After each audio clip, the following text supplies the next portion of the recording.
Hi, I'm Rachel with Blessed Beyond Measure, and today is St. Patrick's Day. So in honor of St. Patrick, I'm wearing my green, and we're going to make some mint chocolate chip cupcakes. So let's go over some ingredients. In this bowl, I have some all-purpose flour, cocoa powder, baking soda, baking powder, espresso powder, and we'll go over a little bit more detail what this is for. Some salt, and then we have some vegetable oil, sugar, eggs, sour cream, vanilla, and some buttermilk. And I do have my dairy products already at room temperature. So let's go ahead and get our dry ingredients here a stir. Anytime that you make a dish that has chocolate in it, like cakes or brownies, if you add espresso powder, it's not going to make it taste like coffee, but it's just going to intensify the chocolate flavor. So I like to use that. Or you can also brew some strong coffee and put that in there too. Okay, set this to the side. We'll go ahead and add our sugar. We'll add our eggs. And I'll have a list of the ingredients listed down in the description so you'll know exactly how much of everything I'm using. Some vanilla extract, vegetable oil,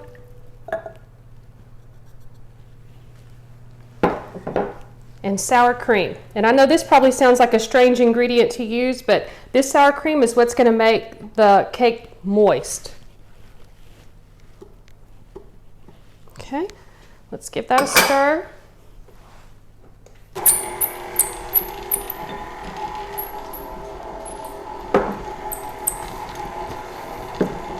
We're just going to mix it until it's combined, and then we'll start adding our dry ingredients and alternating with our buttermilk.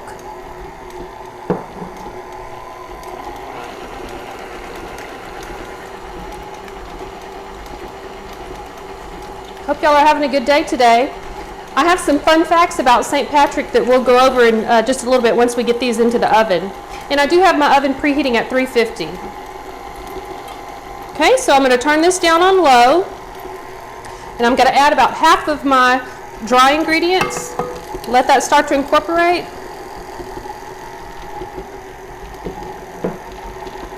And then I'll add half of the buttermilk.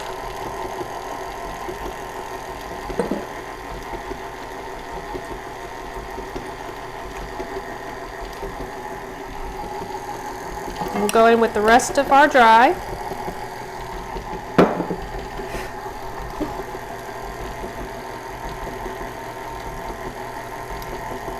And the rest of our buttermilk.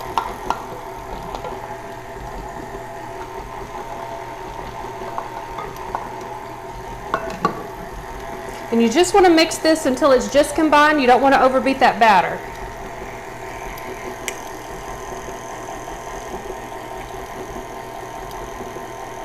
Okay, that looks good. All right, let me get this put away and then we'll get our cupcake liners and get ready to fill them up. Okay, so I have my batter all ready, and I went ahead and lined my pan with some cupcake liners. And what I like to do is spray it with a little nonstick spray because, you know, sometimes you can get a cupcake and the paper basically sticks to the cake. This will help it release a lot better.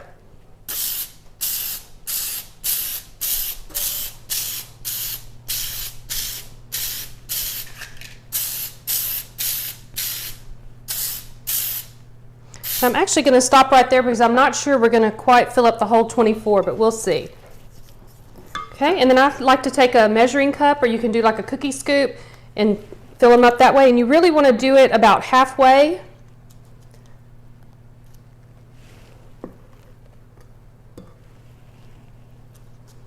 This recipe combines two things that I love dearly, which is peppermint and chocolate. So I know this one's going to be a winner.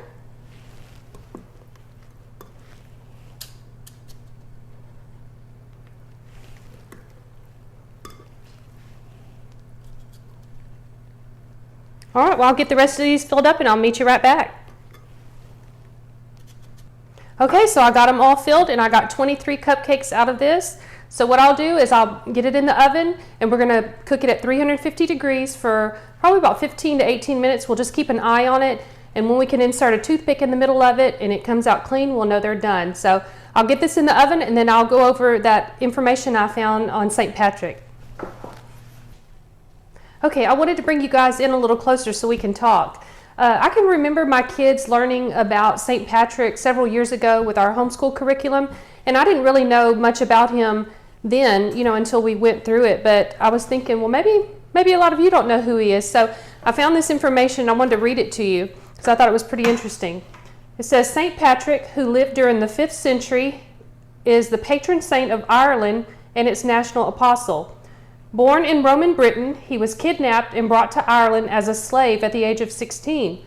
Later he escaped but returned to Ireland and was credited with bringing Christianity to its people. So let that sink in for just a minute. He was kidnapped and was a slave in Ireland, and when he escaped, he returned to bring Christianity. That's just amazing. In the centuries following Patrick's death, believed to be on March 17th, 461, that's why we celebrate March 17th, the mythology surrounding his life became ever more ingrained in the Irish culture. Perhaps the most well-known legend of St. Patrick is that he explained the Holy Trinity, the Father, Son, and the Holy Spirit, using the 3 leaves of the native Irish clover, the shamrock. So that's where that comes into play. Since around the 9th or 10th century, people in Ireland have been observing the Roman Catholic feast day of St. Patrick on March 17th. The first St. Patrick's Day parade took place not in Ireland, but in America. Records show that a St. Patrick's Day parade was held on March 17, 1601, in a Spanish colony in what is now St. Augustine, Florida. The parade and St. Patrick's Day celebration a year earlier were organized by the Spanish colony's Irish vicar, Ricardo Artur. So I just thought that was some neat information. If you didn't know anything about St. Patrick, now you do. So I'm going to get my ingredients together, and we're going to make the icing that's going to go on these cupcakes. So I'll meet you back in just a minute. Okay guys, I got my cupcakes out of the oven and they baked for 17 minutes. I have them sitting back behind me here cooling because they're really too hot to ice right now. So I just pulled a few out to try to help speed up that cooling process. So in the meantime, we'll go ahead and make our icing that's going to go on top. And this is where the mint comes in. So in the bowl, I have 1 stick of butter that's room temperature. I'm going to add half a cup of Crisco shortening. And that's this right here. 1/8 of a teaspoon of salt. And I'll get that stirring.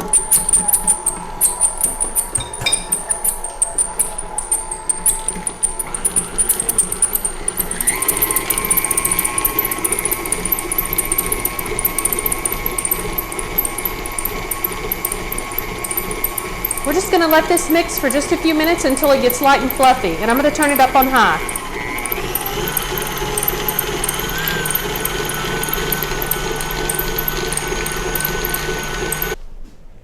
Okay, it's exactly where I want it. It's light and fluffy, and it's gotten a little bit lighter in color, so that lets me know it's where I need it to be.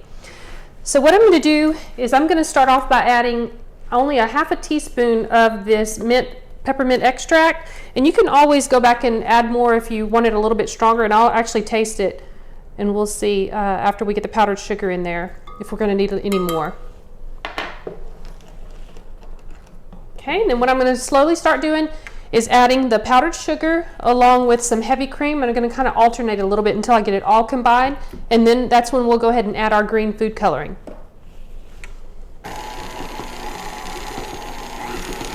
And you want to do this on low so the powdered sugar doesn't fly everywhere.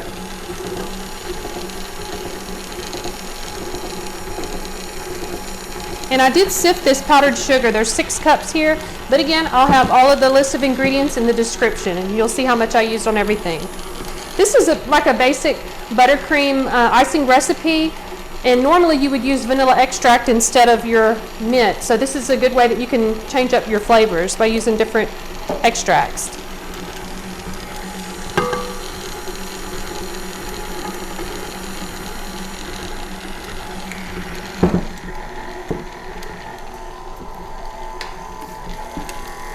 And I'm probably going to end up using about a 1/4 cup of this heavy cream, but we'll see.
And I like to check the consistency of it with my finger. When you touch it and you see how much buttercream comes back off of you, you just want like a little bit, just like I have here, and then you know that's the right consistency. So now is when I'm going to go ahead and taste it and see if I need to add any more of the peppermint.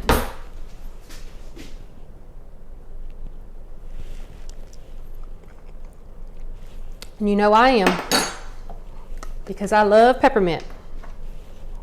So this is going to be a whole teaspoon total that I've put in.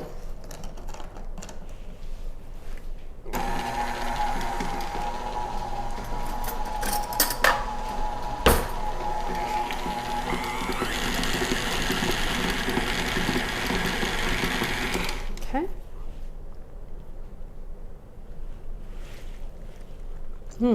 Perfect. So if you're a strong peppermint lover like I am, you're probably going to want to go with the 1 teaspoon. Okay, now what we'll do is start adding a few drops of, this is gel food coloring. This is what I usually prefer to put in the buttercream icings.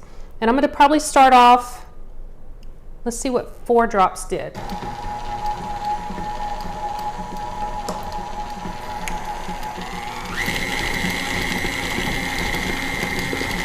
I think that's going to be perfect.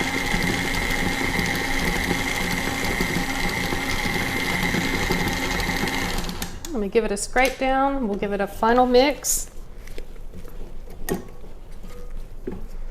And there's a few different ways that you can icing your cupcakes. You can take a butter knife and spread it on there, or you can do like I'm going to do and put it in a piping bag and make it pretty, and then I'm going to garnish it with some chocolate chips, little mini chocolate chips.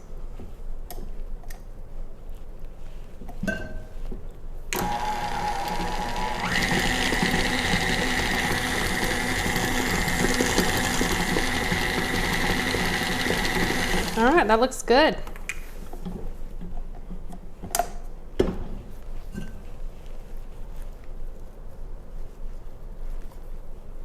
And if you're going to do yours with a piping bag like I'm going to do, I'll show you an easy way that you can get the icing into your bag. So let me grab a glass.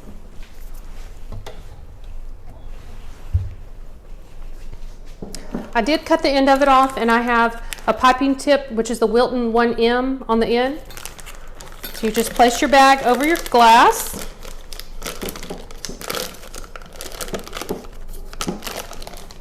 Pull it down just a little bit.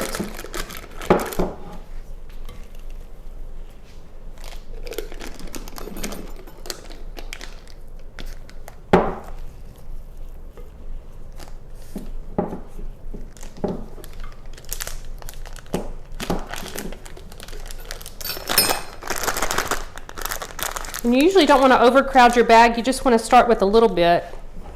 Let's see if these are cool enough. Yeah, I think this one will be okay. Cool enough for me to go ahead and icing a few.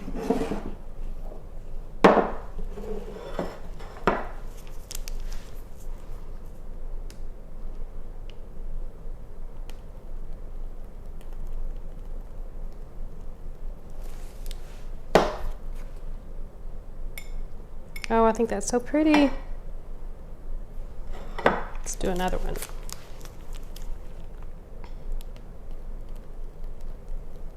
And this tip puts some pretty ruffles on it, so I think that's really, really nice if you're going to take them somewhere.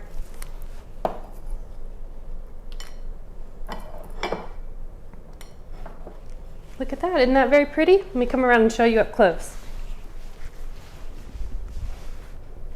I think those turned out so nice. Now we get to give them a try.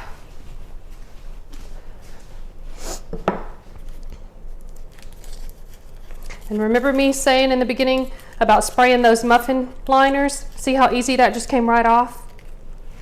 All right, let me see if there's a graceful way to do this.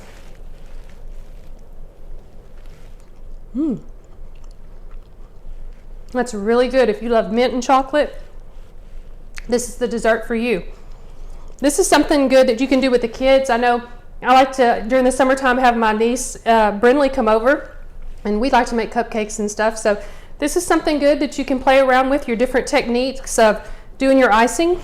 Let me show you another way. If you don't have the piping tools and such to do it, You can just pile it on there with a knife. This is actually an offset spatula.